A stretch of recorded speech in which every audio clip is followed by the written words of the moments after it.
Students welcome to my YouTube channel. ये question exercise 4.4 से है,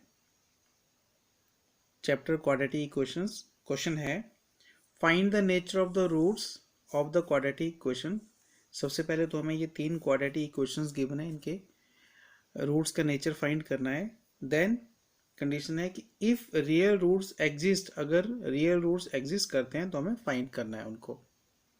और क्योंकि ये क्वाड्रेटिक इक्वेशन है तो इसके दो रूट्स होंगे।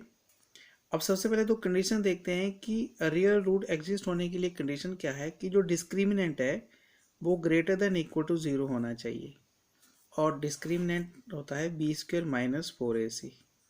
अब ये b² - 4ac क्या है, ये ग्रेटर देन इक्वल टू 0 होना चाहिए। अगर हम इन इक्वेशंस को स्टैंडर्ड इक्वेशन से कंपेयर करें, स्टैंडर्ड इक्वेशन होती है ax² + bx + c = 0, जिसमें a कोफिशिएंट ऑफ x² है, b कोफिशिएंट ऑफ x है और c कांस्टेंट टर्म है। तो अगर हम फर्स्ट इक्वेशन को कंपेयर करें, मैं इसको स्टार्ट करता हूँ। फर्स्ट इक्वेशन है 2x² - 3x + 5 = 0। अगर मैं इसको कंपेयर करूँ स्टैंडर्ड इक्वेशन से तो इसको मैं ऐसे लिख सकता हूँ 2x² + -3 × x + 5 = 0।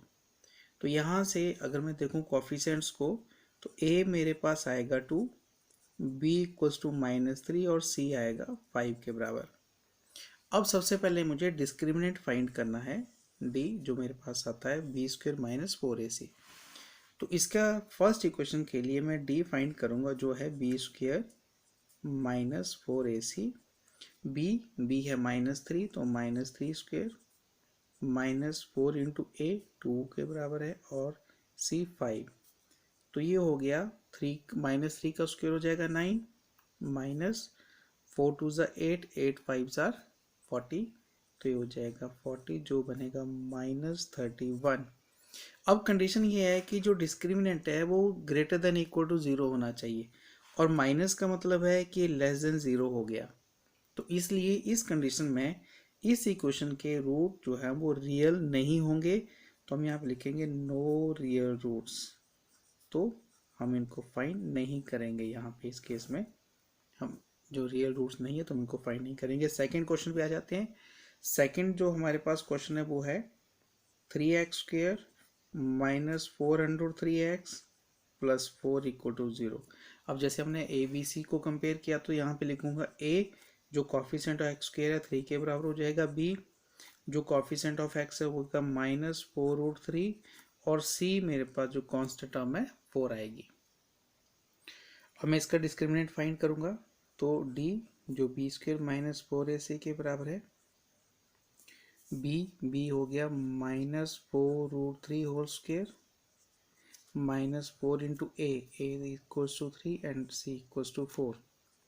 तो अगर आप देखें तो इसका स्क्वायर, अब इसका जो स्क्वायर होगा वो 4 का भी स्क्वायर होगा और √3 का भी स्क्वायर, तो माइनस का स्क्वायर प्लस हो गया, 4 का स्क्वायर 16 है और √3 का स्क्वायर हो जाएगा 3, माइनस यहाँ से भी आ जाएगा 48। तो ये दोनों 16 3 जा 48 बनेगा, तो 48 - 48 = 0। अब 0 है, इसका मतलब जो d = 0, तो हमने पहले कंडीशन लिखी थी कि या तो d 0 के बराबर होगा या d जो है वो ग्रेटर देन 0 होगा। तो इस केस में d 0 है, इसका मतलब ये होता है कि इसके जो दो रूट्स होंगे वो इक्वल रूट्स आएंगे। तो यहाँ पे रियल एंड इक्वल रूट्स होंगे, ये नेचर ऑफ रूट्स है। जो पहली कंडीशन थी कि हमें नेचर ऑफ रूट्स फाइंड करना है, तो इस केस में रियल और इक्वल रूट्स आएंगे। अब हम इन रियल और इक्वल रूट्स को फाइंड करते हैं पहले। तो हमारे पास कंडीशन आएगी कि जो रूट्स हैं वो इक्वल हैं, तो अब हम रूट फाइंड करने के लिए फॉर्मूला होता है x = -b ± √d/2a। ये क्वाड्रेटिक फॉर्मूला मैं लिख रहा हूँ। यहाँ पे जो d है वो b² - 4ac, क्योंकि हम उसको पहले फाइंड कर चुके हैं तो इसलिए मैं यहाँ पे उसकी सीधी वैल्यू सब्स्टिट्यूट करूँगा।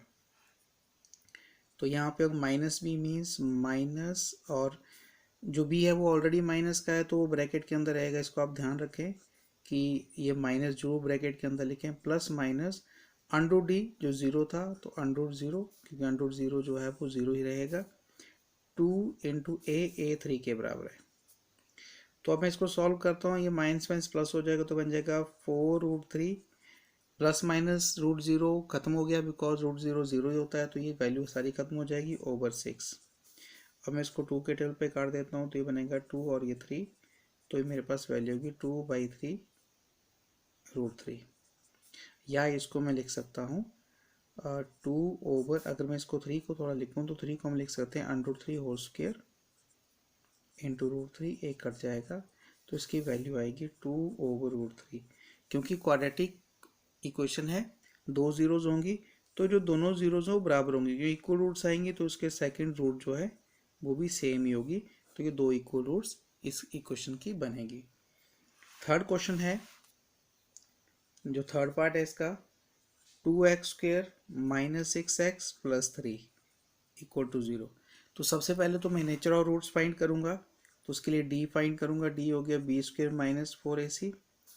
b यहाँ पे -6 के बराबर है, मैं सीधी वैल्यू सब्स्टिट्यूट कर रहा हूँ। -4 इंटू a2 के बराबर है, और c 3। 6 6 36 हो गए तो +36 माइनस, यहाँ पे बनेगा 4 2 8 8 3 24, तो 36 - 24 12 ग्रेटर देन 0 मीन्स। अब यहाँ पे अब सबसे पहले तो नेचर आता है, नेचर ऑफ रूट क्या बनेगा। अब यहाँ पे है कि d जो है d इज ग्रेटर देन 0, तो यहाँ पे डिस्टिंक्ट रूट्स होंगे। डिस्टिंक्ट मीन्स अलग अलग रूट्स होंगे, and real roots. Distinct means अलग अलग, रियल और अलग रूट्स होंगे, दो डिफरेंट रूट्स आएंगे। अब हम ये रूट्स फाइंड करते हैं, उसके लिए फॉर्मूला वही हो गया x equals to -b plus minus √d/2a। b अगर हम इसको कंपेयर करें तो जो b है वो -6 है, तो -6। देखिए माइनस जो फॉर्मूले से था और b की वैल्यू ऑलरेडी -6 है, तो ये ब्रैकेट में रहेगा। प्लस माइनस √d जो 12 के बराबर है, ओवर 2 इंटू 2, क्योंकि a की वैल्यू 2 है। अब हम इसको सॉल्व करते हैं, ये बन जाएगा हमारे पास 6 प्लस माइनस 12। अगर मैं 12 के प्राइम फैक्टर करूँ तो ये बनता है 2 इंटू 2 इंटू 3, तो क्योंकि स्क्वायर रूट में है तो इसकी वैल्यू होगी 2√3। ये 12 की वैल्यू रहेगी, तो मैं यहाँ पे लिखूँगा 2√3 ओवर 4। अब यहाँ से हम 2 कॉमन ले सकते हैं न्यूमरेटर में, तो 6 से मेरे पास आ जाएगा 3 प्लस माइनस √3 ओवर 4। 4 से कट गया 2 पे, तो जो रूट्स आएंगे प्लस माइनस है, 3 प्लस माइनस √3 ओवर 2, तो उसके दो रूट्स होंगे, एक होगा 3 माइनस √3/2 और दूसरा होगा 3 प्लस √3/2। ये दो इसके अलग अलग रूट्स हैं इसके। तो ये था पहला क्वेश्चन, जिसमें हमने नेचर ऑफ रूट्स के बारे में पता किया, और उसके बाद फिर अगर वो रूट रियल हैं, एग्जिस्ट करते हैं, तो हमने उन रूट्स को फाइंड भी किया। ये पहला क्वेश्चन था आपका। Thank you.